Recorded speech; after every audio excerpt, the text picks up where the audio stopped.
Welcome to Authors on Tour Live, a weekly podcast for people who love to hear about books from the authors themselves. My name is Darren Fote, and today we are podcasting live from the Tattered Cover Bookstore, one of the premier independent bookstores in the nation, with 3 locations in the Metro Denver area. You can visit www.authorsontourlive.com for a complete list of upcoming podcasts. Wait a minute, it's time to begin.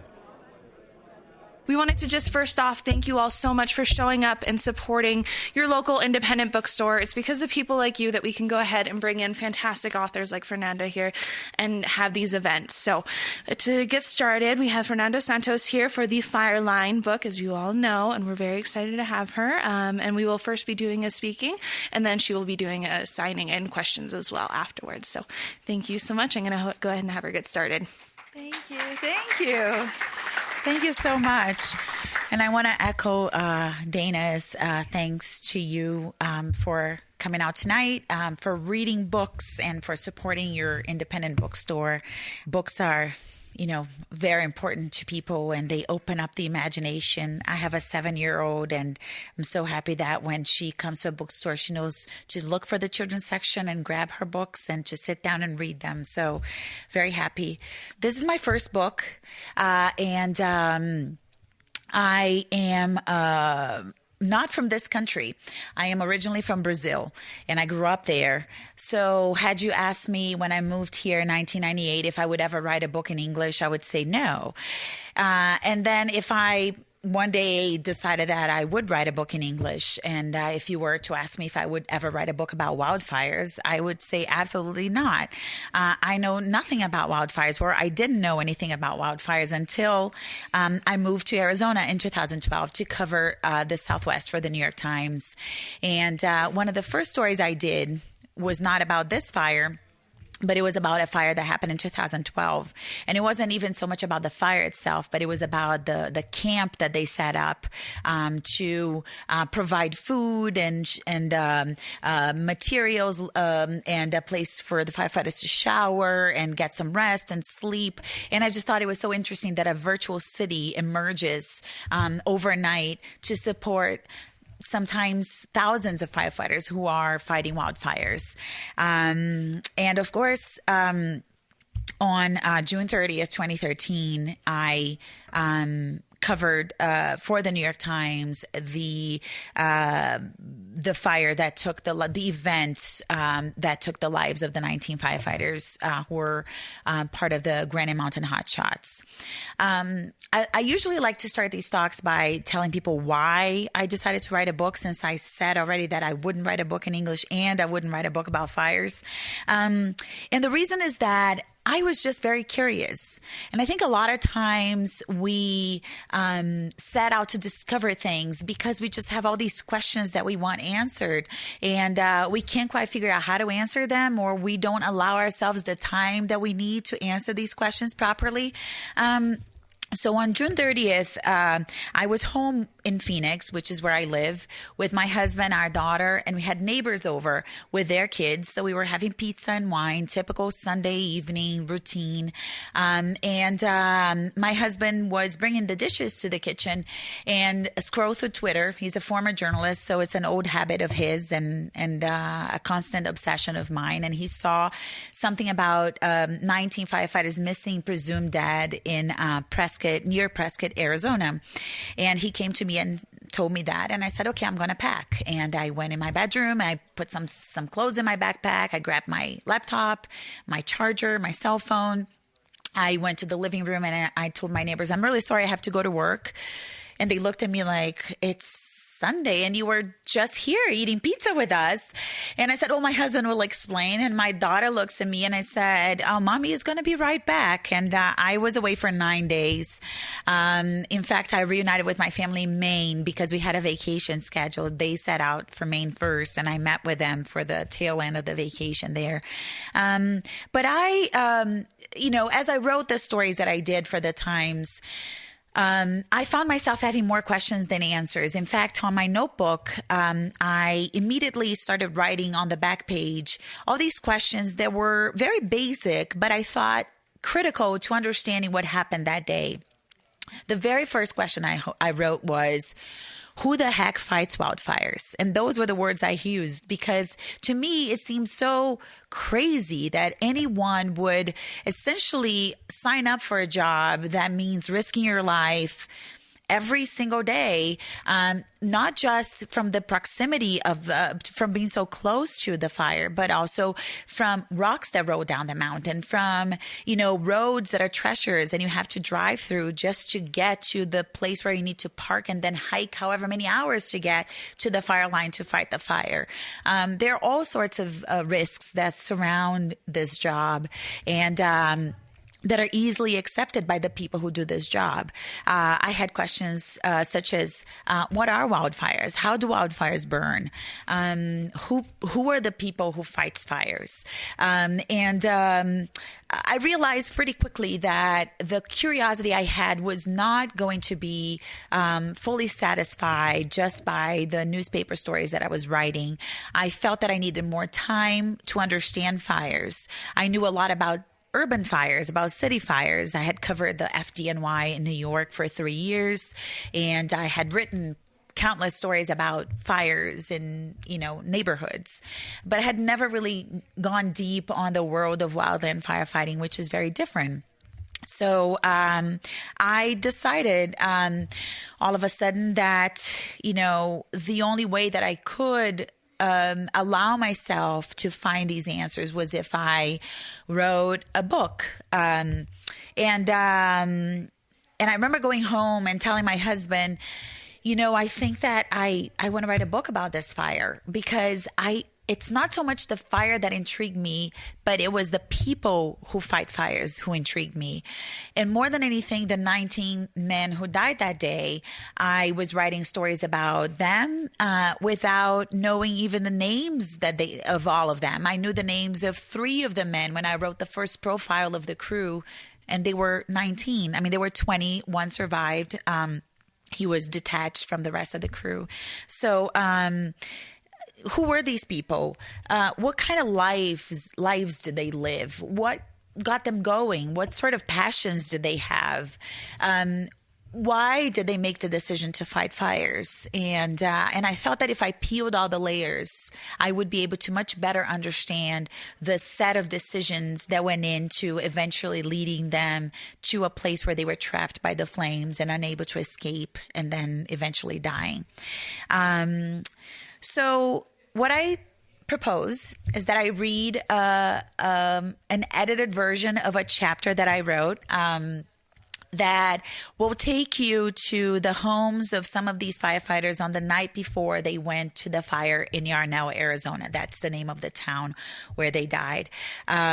You will hear them interacting with their spouses, with their children. You'll hear them talking about hopes and plans they had for the future. And you'll hear about some intimate scenes that, would have gone without anyone beyond the people who were characters in these scenes knowing, had I not had the opportunity to sit down with these families and talk to them. And I am incredibly grateful for that, because they didn't have to. So it's a chapter called Promises and Goodbyes, and be about 10 minutes maybe. The Granite Mountain Hotshots got their marching orders hierarchically. The news spread from man to man, branching through a well-ordered and often used telephone tree. Eric Marsh, the crew superintendent, called Jesse Steed his captain. Steed called his squad bosses, Carl Whitted, Robert Caldwell, and Travis Carter. Whitted, Caldwell, and Carter each called the man under their command. They delivered a clear directive. Report to Station 7 by 5:30 the following morning, Sunday, June 30th, 2013. We have a job to do.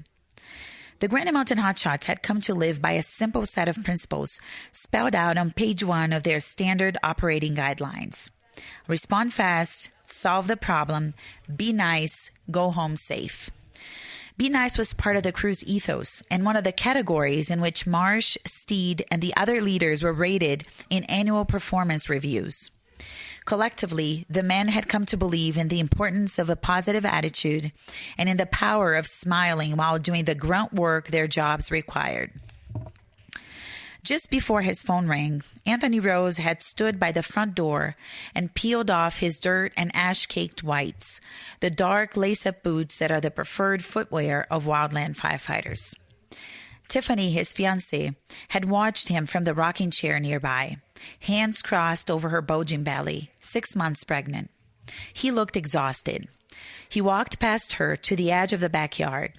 He unlatched his brown leather belt, removed his green fire pants, and shook the dust off them. He took off his socks and his grimy undershirt. He trudged off to the bathroom in his boxer shorts and jumped in the shower, lingering a while. "I've got to go back to work in the morning," he told Tiffany. She frowned but didn't complain. Rose called it a night as soon as the show they were watching on the couch was over. Tiffany decided she should just go to sleep too. Before she closed her eyes, she said, "I'm bummed you have to go to work tomorrow." "Eric wants us to get an early start in case we get called up to a fire," Rose replied. Lightning had sparked many small fires all around them in the past few days. Rose didn't know where the crew would end up or if they'd go anywhere. Maybe they'd stage all day. He just knew that he and the other man had to show up and be prepared. Steed knew exactly where the Granite Mountain Hotshots would be sent on Sunday. A little after 8 o'clock Saturday evening, he'd arrived home in Prescott Valley. He'd downed a cold Coors Light and some takeout Thai food. He'd sprawled on one of the new chairs on the patio and watched his children swinging on the backyard playset that some of the guys on the crew had helped assemble in exchange for beer, pizza, and their captain's warm embrace. His phone rang, and Mars shared what he knew of the next day's assignment. Steve turned to Desiree, his wife, telling her that the fire he'd be going to in Yarnell seemed routine, almost insignificant. He said he might get back in time to sleep at home. He couldn't be away too long anyway. Tuesday would be the first of the crew's 2 mandatory days off. Billy Warnicki and his wife Roxanne shared a mobile home at the far end of a dirt road in Avon Valley, an arid farming town west of Tucson and 3 hours out from Prescott. Hotshots had to stay within 2 hours of their base during fire season, except on mandatory days off. That's when Billy was able to visit Roxanne. That Saturday, he stayed at an aunt's house in Prescott. Warnicki had last driven out to Avon Valley 2 weeks earlier, on June 15, 2013, the day before Father's Day. He'd seen the first sonogram of the baby Roxanne carried, their first child. The mobile home seemed forever under repair. Warnicki fixed what he could whenever he came by.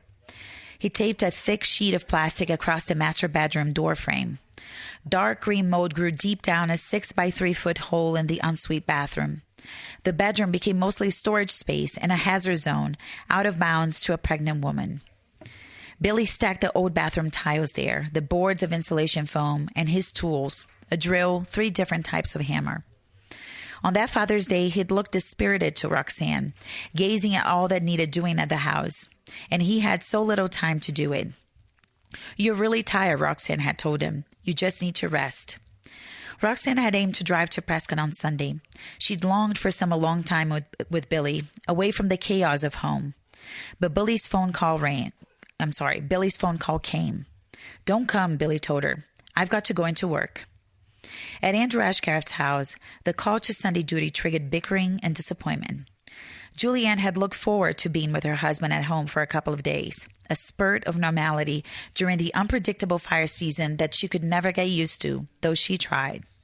He had his own apron hanging in the kitchen, and she'd already envisioned their Sunday together. Church, burgers he'd make on the grill they kept in their tiny backyard, their house filled with his presence. He walked in and she thought, "Now I get him back to me." She wrapped her arms around his neck and smiled at him playfully. She told him the kids were already in bed. He told her he'd have to get up early on Sunday going back to the station. The news crushed her. "But you've just come in," she said. Andrew walked away in silence. He turned right on the hallway off the living room and peeked inside Shiloh's room. She was asleep.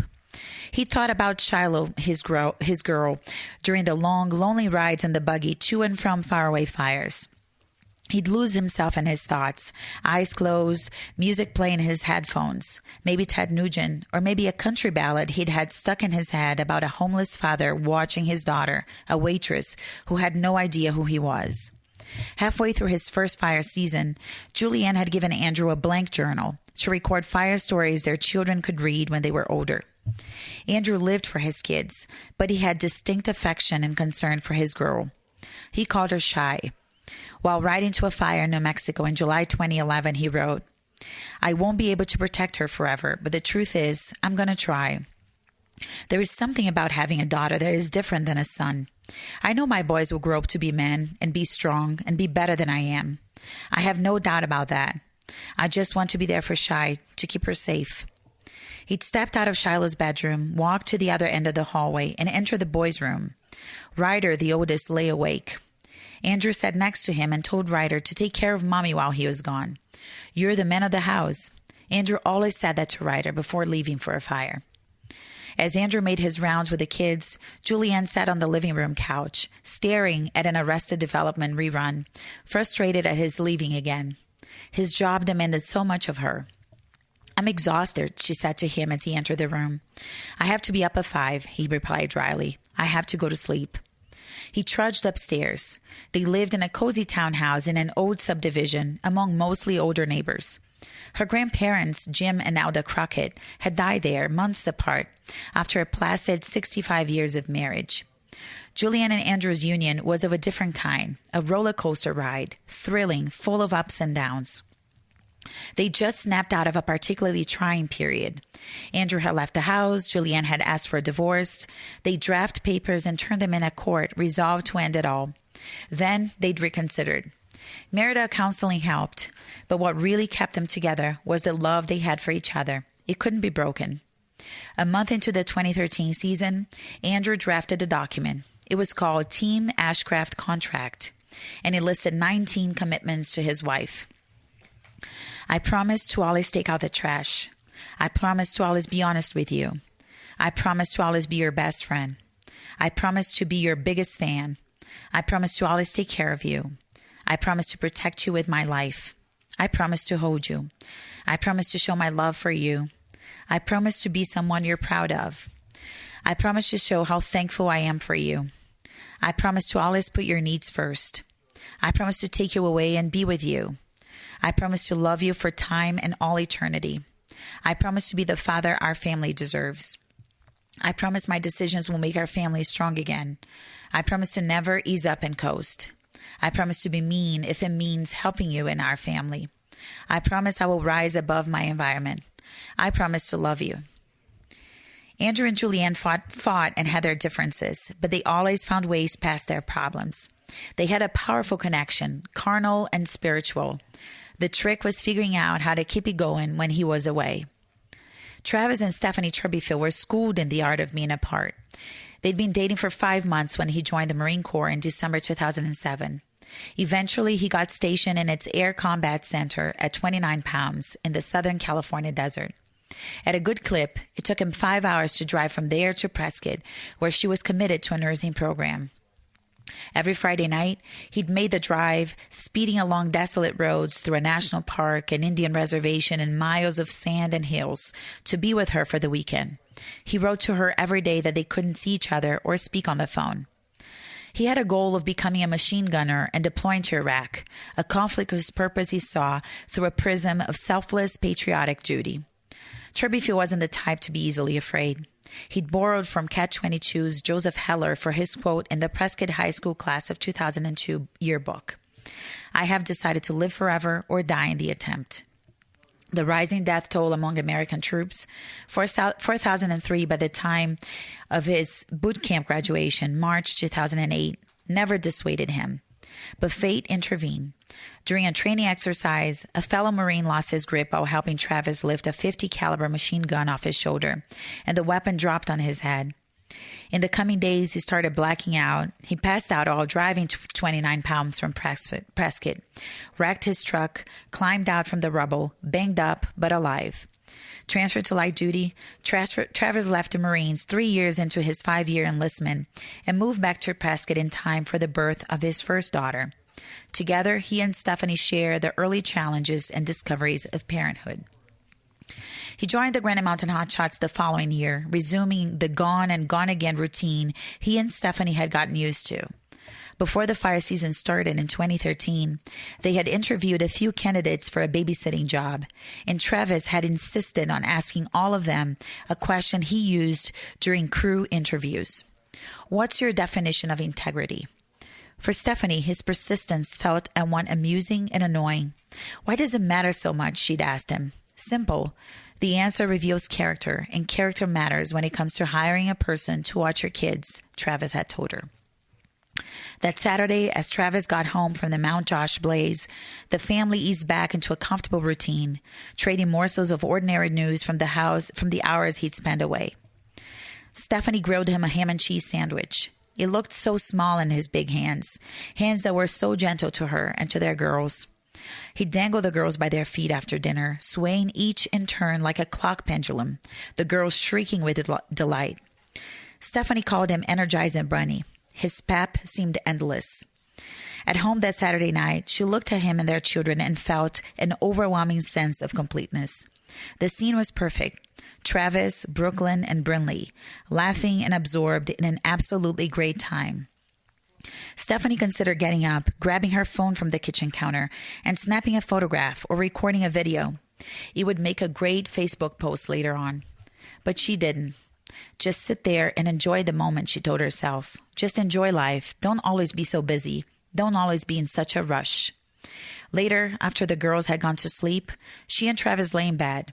He cradled her in his arms and asked, "If anything ever happened to me, you would just get remarried, wouldn't you?" The question caught her off guard. They'd never spoken about the dangers of his job, never discussed the possibilities, or contemplated an ending to their story. Theirs was a mature love. They were intentional about making it work and centered on the goals they'd set for their family. Stephanie said, "I don't know. I've never thought about it, but I don't think that I would." "Why? What would you do?" "I would just focus on being the best dad that I could be without you here." Then he added something so youthful and unabashedly honest, so Travis. "I would probably sleep around a lot, but I would never get remarried because you're the love of my life and I could never replace you." And on a high note, thank you. I like this section because I think it shows how these guys were just, people like us. They had families, they have arguments at home, they had tender moments with their relatives. And I think it's a good way of reminding us that these people who fight fires, they are usually portrayed as superheroes almost. We talk about them as the elite crew, the elite hotshots. And on some levels they are, but they're also humans, and they also, are faced with the same pressures that we are when we leave home after an argument with a spouse or a kid. They are also people who struggle to get through the day sometimes because they are tired, didn't sleep very well, or they are energized by the great night they had together at home with their kids and their wives. So this was the reason I picked this to read tonight. And I'll be happy to take your questions. Anyone? Yes? I have a simple one. Where is Prescott relative to Phoenix? Yes, so his question was, where is Prescott relative to Phoenix? Prescott, as the crow flies, it's about an hour and 45 minutes by car from central Phoenix, and it is northwest of the city. So it's on the mountains, much cooler than Phoenix is, and the town of Yarnell, as the crow flies, about 45 miles from Prescott. But you have to take this very windy road through the Prescott National Forest to get there. So it takes a little longer than you would to drive on a highway for 45 miles. Yes. Just curious. All right, so you followed these people. They passed away in this fire. So did you do it afterwards, talking to maybe their wives or their families to see in the end of the book? Because I don't know. Oh, absolutely. And I hope you read the book. And I'll repeat the question. She was asking if after I reported on the book and talked to all the families, and brought them up to the moment where the Hotshots died, if I followed up with them and talked to them about the afterwards. And the answer is yes, it is part of the book. I talked to all of the families of all of the 19 firefighters. I felt that to accurately and fairly write this book, I had to meet them. And of course, they are not here for me to sit down and talk to them. So usually the people who know us best are the people who love us. And many times the people who love us most are the people in our family, our spouses, our parents, our siblings. So I did meet in some cases, I met with parents and siblings and spouses. In other cases, I met with a wife and the children. There were a lot of different family dynamics I had to navigate. Every family has its own stories and history and complications. And I felt also that it was important to carry the book beyond the deaths, because what happened after mattered for the public as a whole to understanding how the system we use to employ firefighters who fight wildfires, wildland firefighters, is an imperfect system. But we only find that out when we have a tragedy like this. And when I say imperfect, I mean that by saying that you probably have all heard about fire season, right? We talk about it's fire season. So hand crews and hotshot crews is one of the hand crews at the top of the hierarchy of hand crews. They are made up of some full-time employees and some seasonal employees. So they start usually in mid-April, and the season ends in mid-October. And when the season is over, they go on to do whatever it is they want to do. Since a lot of them are very young, they make good money. The more fires there are, the more money they make because they work more overtime. So they actually do want fires to burn. They don't want anybody to get hurt or any place to get burned, but they do want the fires to happen. They may make $30,000, $40,000 during a season. And if you're 22 years old and you're single, you might spend the rest of the year surfing, playing music, traveling around. I mean, you don't need much more than that. And these were not people who cared too much about material things. So because of that, there was a big dispute after the deaths that because it was so glaring, the difference in terms of benefits that the families of the full-time employees were entitled to receive and the families of the seasonal employees were entitled to receive. And what made matters even more stark, the difference is even more stark, was the fact that the Granite Mountain Hotshots were part of a municipal fire department. So picture your town fire, your city fire department having the urban firefighters who fight the fires in the city and also employing a wildland crew. That's not a common arrangement. Most wildland crews and every other hotshot crew in the country, with the exception of Granite Mountain, was a federal crew at that time. And so these guys were unionized and participated in the pension system for emergency services personnel in the state of Arizona. So the difference in terms of benefits was even greater because of that. So there were lawsuits. There was a big fight led by one of the families that caused the wife to move out because of all the animosity that it generated among people in town. Whenever money is involved, it becomes very complicated. So you kind of I go through that. And also some of the rebuilding of the lives that some of the families have engaged in and have, representing, I guess, different aspects of the idea of carrying on with your life after something like that happens. Is this based on truth? This book is entirely, it's not just based on truth, is entirely true. Everything that's here, you can track back to the back of the book, and I have page after page. I don't even know how many source notes I have here that will tell you exactly where the information came from. It's not a fiction. It's not a work of fiction. It's not a work of like a Hollywood movie based on a true story. This is the story of this crew, of these men, and of the fire that killed them. Yes. What happened to the 20th member of the crew? The 20th member of the crew. Commonly during a wildfire, you detach one person to be a lookout. So that person is placed someplace, far enough away from the crew, but within eyesight still. And his role, in this case it was a man, was to keep his eye on the fire, which was moving towards the crew, and alert the crew of the fire's proximity. But his vantage point is ahead of the crew's, meaning that the fire would get to him before it got to the crew. And that's the whole idea of having a lookout. So that's essentially what happened. Brendan McDonough, a young man in his 20s, was picked to be a lookout that day. He had been sick. It was his first day back at work after a cold. He'd been out drinking the night before, young, Saturday night in Prescott. It's a fun town. And he went and took this job, which is an important job, but not as physically demanding as the job of cutting fire line, of clearing the brush from the forest. And at one point he saw the fire approaching and felt that his position was no longer safe. So he left. He took a ride with another crew that was also leaving. And he told his captain, Jesse Steed, that the fire was coming close. Jesse said, "We're fine. We got eyes on you. We've got eyes on the fire.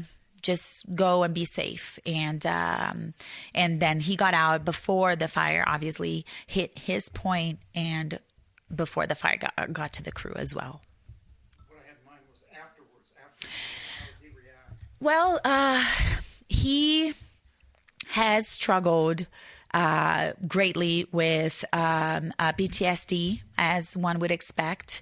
Brendan is an interesting character because there was a reason I didn't focus a lot on him. And it is because there is somebody else on the Granite Mountain Hotshots who represents to me exactly the same type of character that Brendan represented. And I'll explain that. The superintendent of the crew, Eric Marsh, was a recovering alcoholic.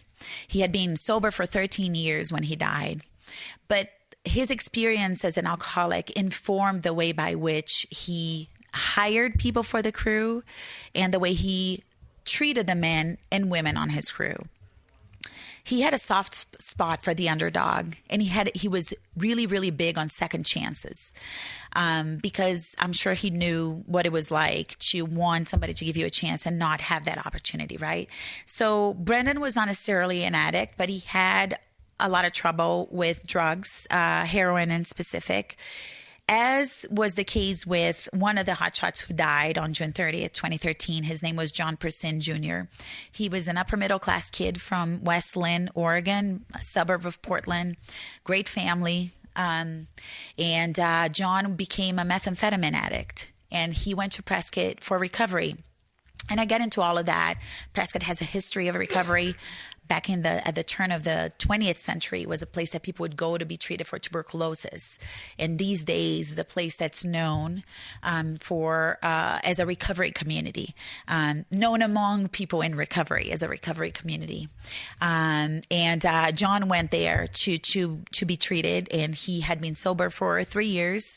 Who was working at a restaurant and met someone who was part of the crew, and then eventually joined the crew. And he died fighting only his second fire. So to me, it was a more significant way of conveying this idea of the second chance.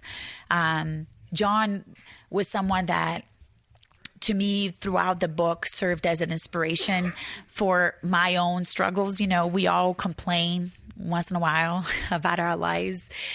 And I would often force myself to think of John Persin. If John became addicted to a drug as devastating as meth, and he was able to recover and become as healthy, so healthy to the point that he could join a hotshot crew, then I can get over this chapter that's really bugging me, or get over this, little spat I had with my husband this morning. And I still have great respect for him. Yes. Congrats on a great first book. Thank you. A little bit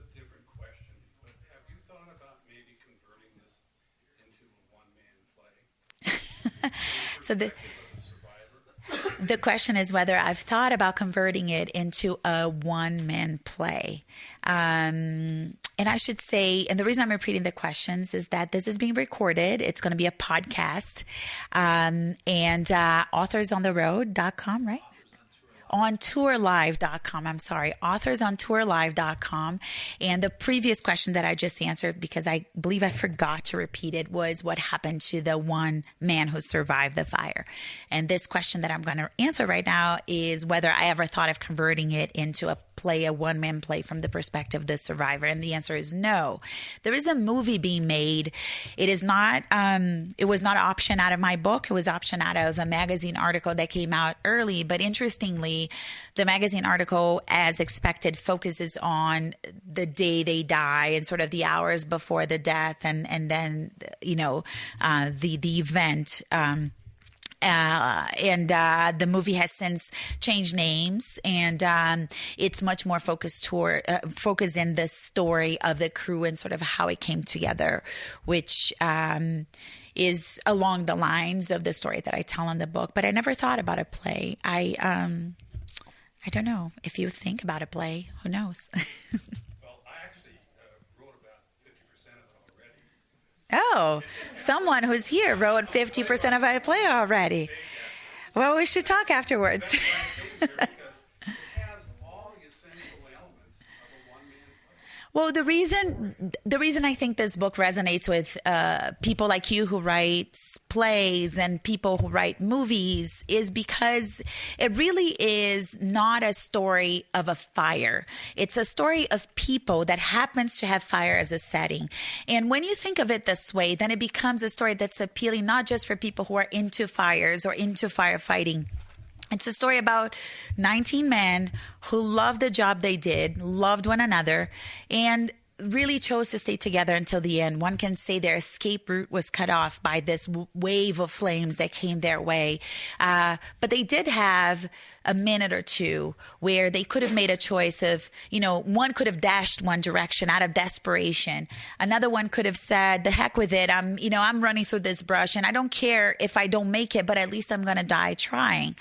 And yet they were found very close together. In fact, the last radio communication that you hear from them is you can hear the chainsaws buzzing in the background. So they were still trying to, within the very limited amount of time that they had, to clear the area around them so they could deploy their fire shelters, which are these protective blankets that are good against heat, but not direct flame contact. But they were still working together, believing that if there was any way they could get out of it alive, it would be if they were to do it as a team, as they had always done. So I think there's also a lesson for us there. We so often get so focused on ourselves.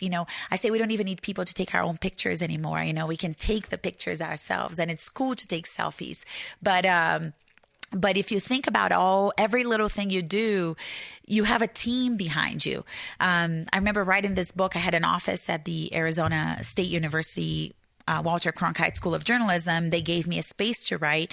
And, writing is a very lonely job, and writing a book is kind of, at times, it's definitely the hardest thing I've ever done, as professionally speaking. And, it was messy too. I had like cashews that my husband would buy these big things of cashews at Costco, and it would say, please eat. And I would just literally stuff my mouth with these cashews and type, and you would get in these, moments of inspiration, I guess. And of course, at the end of the day, it was a mess. And I would come back in the morning and my office was clean. And, when day after day, and then finally I said, I want to meet the magic person who comes in here and cleans up my office. And I thought, well, she's part of my team, right? Because if she never cleaned my office, there would come a point when it would be uninhabitable and I would no longer be able to write my book from here. And that's a small thing, but it's so important, had it not been for her, maybe I would have had to find another office and never be welcome at the university again, because they would see how much of a pigsty I turned the office into. But, thankfully I found her and I said thank you, and we became friends afterwards. So anyway, any other? Yes. What was the most surprising insight or awareness, or through the whole process, that kind of caught you off guard?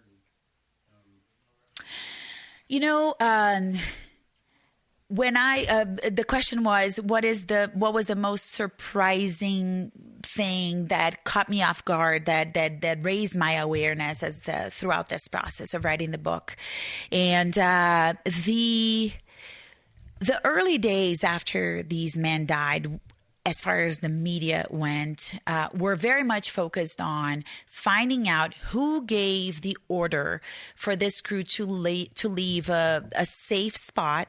It's known as the Black, and that means an area that the fire had already burned, and go down into a canyon, which for anyone who knows, even has a fireplace at home, knows that fire moves up quickly, right? So go down into a canyon that had not yet burned towards a safety zone that was a ranch down the way that had been described to them as a bomb-proof safety zone because it was all clear around. There was no brush around it. And it didn't take me long to understand that you don't make decisions in this line of work that are predicated on the possibility of death. I don't think any firefighter, whether it be a structural firefighter or a wildland firefighter, will say, let's try to go down here and see if we can make it. I think we have a good chance. Maybe we won't make it, but let's try. Once I accepted that, it really allowed me to see this story for what it was. It's not a story of one person that we can point a finger to and say, you killed 19 men, or you led your crew into its death. It's not the story of one decision that resulted in this horrific tragedy. It's a story of a series of things that didn't go as they should that day and that weren't caught as the days went on. And I say days because everything sort of started when the fire started on June 28th from a bolt of lightning at the end of the afternoon. As many fires start here in Colorado, as many fires start across the West. The land is dry, the lightning comes like a matchstick and lights something up, and then the fire starts moving.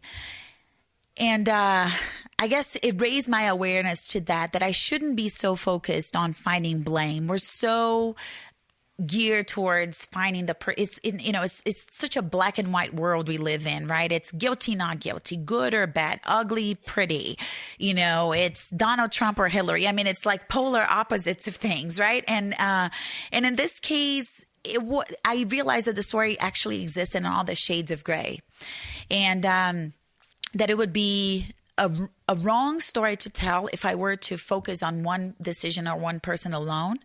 And in some ways, I didn't write the book for the wildland firefighting community, but it would be a disservice to the community if I were to say, it was Eric Marsh's decision, the decision of the leader of the crew to lead everybody into their deaths. Or the decision of one of the members of the incident command team, the people who were running the firefighting operations that day. Because what that does is it exonerates everybody else and everything else. So you don't stop and think about what is it that next time around I can do differently, or my team can do differently, or what is it that I should avoid? What are the red flags that I should be aware of so that this doesn't happen again? And let me tell you, firefighters will die on fires. They have died since the Granite Mountain Hotshots died. I covered the deaths of 3 firefighters in Washington State last year. And, there were others who died by themselves. Others were seriously injured. It's impossible, I believe, to eliminate death from firefighting for as long as you use people to fight fires. But what we can do, I think, and I say we because I think, we can all play a role in it, is think about how we can each contribute to making it less risky for them to fight these fires. Any other questions? I love answering questions. So, yes. So firefighters think in terms of lessons learned after a tragedy like this. What was the lesson learned? It was almost as if it was meant to be. So the question was, firefighters think of lessons learned after a fire. And it is true. They sit down, they evaluate, they walk the steps of the fire crew that died to think about the decisions and so forth. And the question was, what was the lesson learned from this fire? So last month, there was another fire in the town of Yarnell. The fatal fire that killed 19 firefighters burned the west side of town. And it literally turned the mountains into a moonscape. There was nothing left. The fire was so hot that the granite boulders that lined the mountains there were, some of them were split in half just from the sheer heat of the fire. But the east side of Yarnell didn't burn. And the brush on the east side of Yarnell was as thick as it was on the west side, which had not burned in more than 40 years.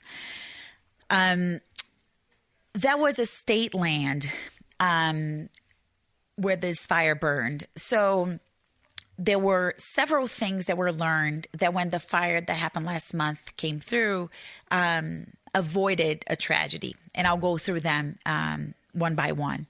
The first one was the community.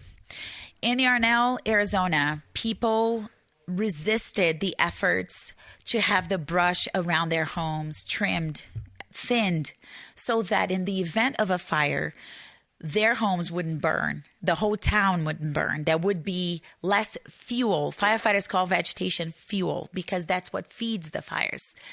Many people, when the town secured grants to have crews of inmates come through and clean up the brush, they sent them away and said, don't come to my property. This is my property. I like my brush this way. I like my privacy. I don't want you to cut it off. I'm fine. Get the heck out of here.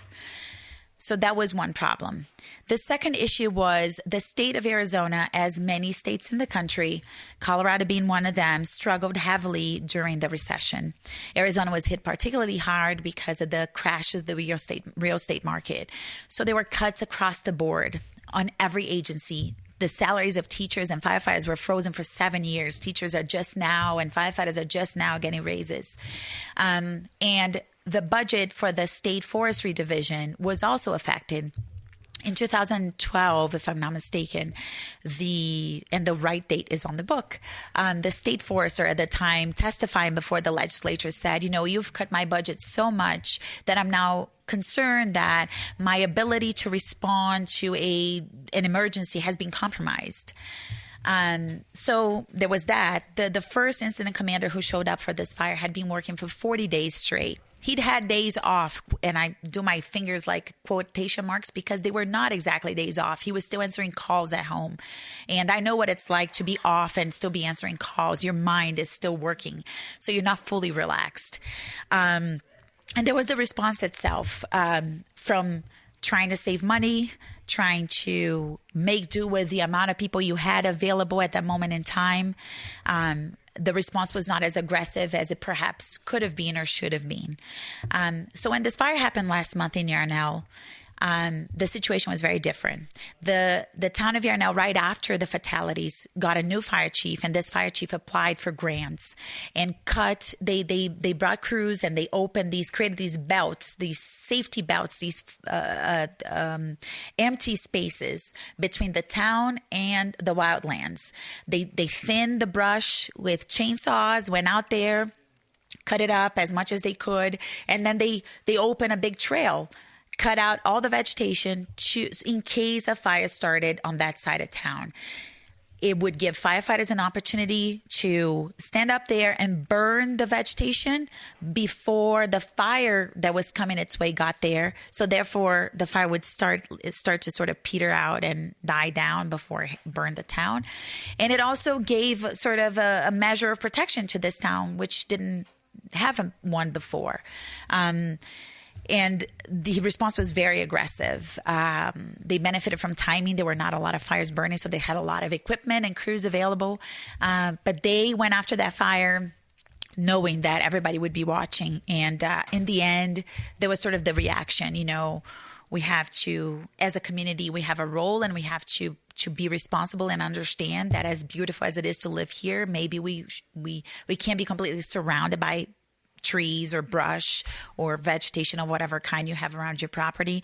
And two, that as much as we cut budgets from these agencies, there will come a time when we will need them. So the question is, do we risk it, or do we keep funding these agencies so that when the need comes, they are prepared to face the needs adequately?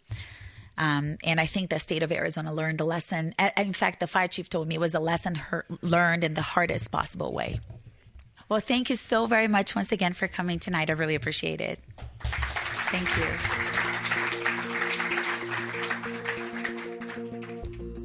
That's all for tonight's Author on Tour. I'm Darren Fote, and we have been podcasting live from the Tattered Cover Bookstore in Denver, Colorado. Stay pod tuned in the coming weeks as we podcast Authors on Tour.